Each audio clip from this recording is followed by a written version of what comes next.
Good evening, boys and girls, and welcome to another reading with me, Goodnight Stories. This evening we shall be reading two books, Peter Rabbit, Peter Saves the Day, and Peter Rabbit, Football Fever. These are both Puffin books. Remember to like, share and subscribe to my channel. Let's go start our adventure. Peter Saves the Day. This is the map of the woods where I live. You can see who lives here too. It's in my dad's journal, which I always have with me. One sunny summer's day in the woods, Old Brown was in hot pursuit of Squirrel Nutkin. "Stop, thief!" squawked the owl, flying straight at the scurrying squirrel. Nutkin tore through the trees, frantically searching for a place to hide. Just in time, he spotted the door to Peter Rabbit's burrow. "Open up!" he panted. Peter opened the door and Nutkin leapt inside. "Save me!" he squealed. "I took Old Brown's glasses and lost them." "Where's that nutty nuisance?" bellowed Old Brown from outside. "Don't worry, Nutkin," said Lily. "We'll help you find them." "Phew, he's gone," said Peter, peering out of the burrow a few minutes later. "Let's hop to it." The friends darted through the woods, searching for Old Brown's glasses.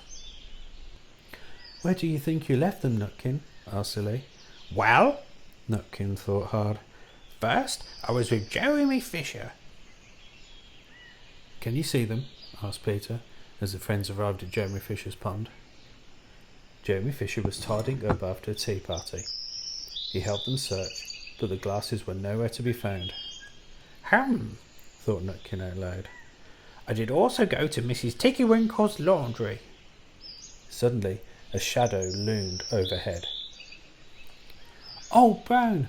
gasped Lily. "Take cover!" yelled Peter. As everyone dived under the table, the owl landed on the tabletop. Crash! "Look, a tunnel," whispered Lily, pointing. "But can we reach it? Old Brown will catch us." "We'll take the table with us," said Peter. The friends used all their strength to lift up the table, and Old Brown. They crept towards the tunnel. "Tail feathers! They're escaping!" squawked Old Brown. Nutkin and the rabbits reached the tunnel entrance and dived inside, as Jeremy sprang away to hide. "You said you went to Mrs. Tiggywinkle's laundry, Nutkin," panted Peter. "We'd better go there to look for the glasses, and fast."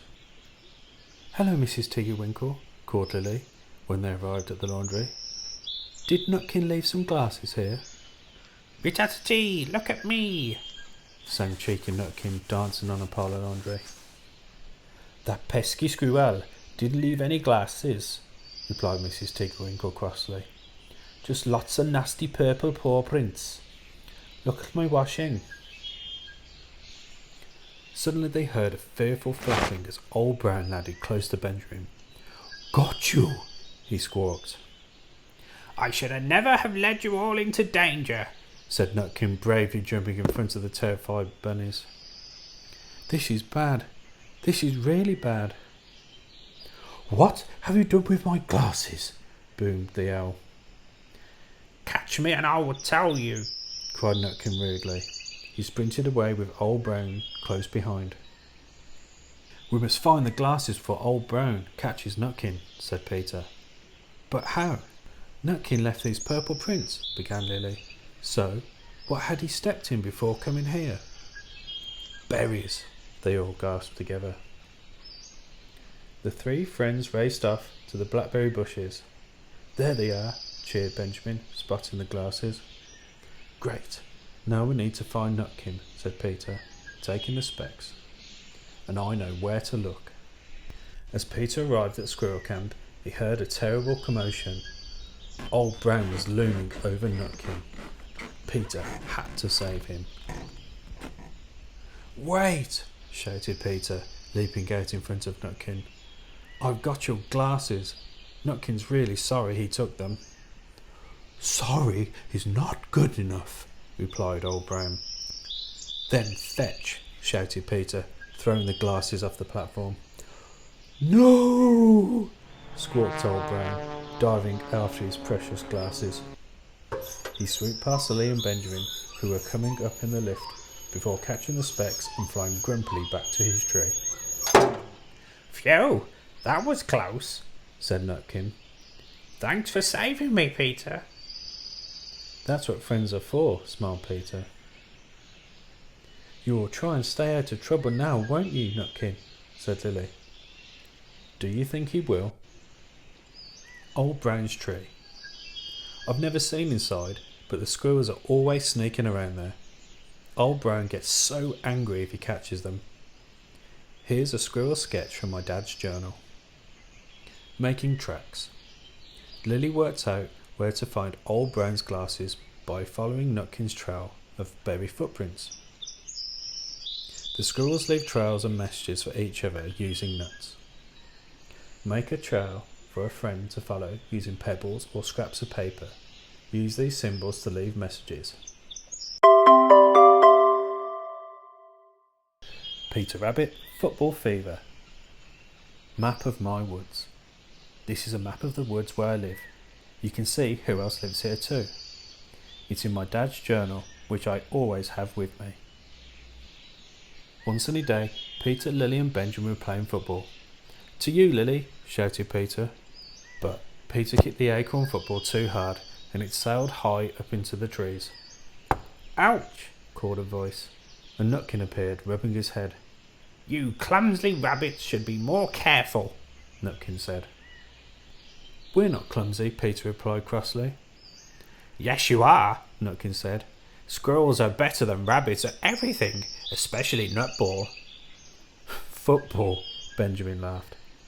That's what I said, Nutkin replied. We challenge you to a game, said Peter. Rabbits versus squirrels. We'll soon show you who's the best. You're on, replied Nutkin. Meet you here at 3 o'clock. Come on, Peter shouted. Keep practicing those passes. Practice makes perfect, said Lily. I know that for a fact. Do you really think we need to practice? Benjamin panted. I bet those silly squirrels don't even know the rules. Let's pay them a visit and see, Peter suggested. The rabbits found the squirrels practicing. Sort of. Hey, stop eating the balls, Nutkin called as the squirrel team threw hazelnuts at each other. Then Nutkin kicked a nut, and bonk, tap, kick, the squirrels skillfully passed it around. We're ready, Nutkin cheered. We're in trouble, Benjamin groaned. It was time for the game to begin. Nutkin had brought an extra large hazelnut to use as a ball. Peter's sisters, Flopsy and Mopsy, had joined the rabbit team. They'd all been practicing hard, but they were still very nervous. We can't lose this game, Peter said. Nutkin will never let us forget it. Peter kicked up and passed to Flopsy, but a speedy squirrel striker nipped in and took the ball racing towards the goal as a black shadow fell across the pitch. Old Brown swooped down with a wicked gleam in his eye as the football players all dived for cover. That's my hazelnut! Old Brown boomed at Nutkin. You stole it! I'm going to get it back, and then I'm going to get you. This is very bad. This is very bad with an extra helping of uh-oh, said Benjamin. Help! Cried Nutkin, dodging here and there, trying to escape from the angry owl.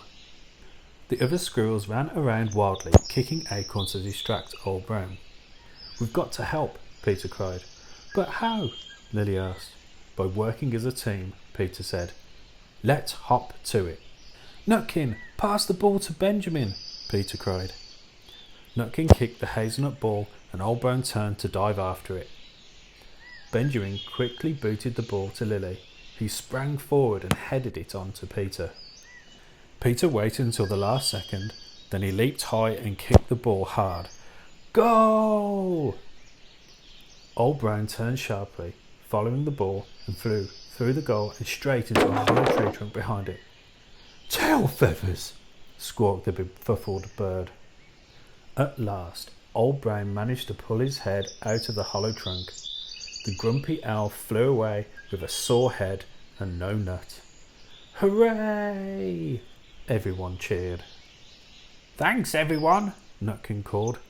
Come on, let's play furball. Football! The players all cried. That's what I said, Nutkin replied. The thrilling game went on until nightfall, and they all had so much fun that no one quite remembered to keep score. The Woodland Cup. Every year we hold the Woodland Cup to find the best football team. We all join in, but not everyone plays by the rules. Here's a sketch from my dad's journal. Test your trick shots and practice your penalties.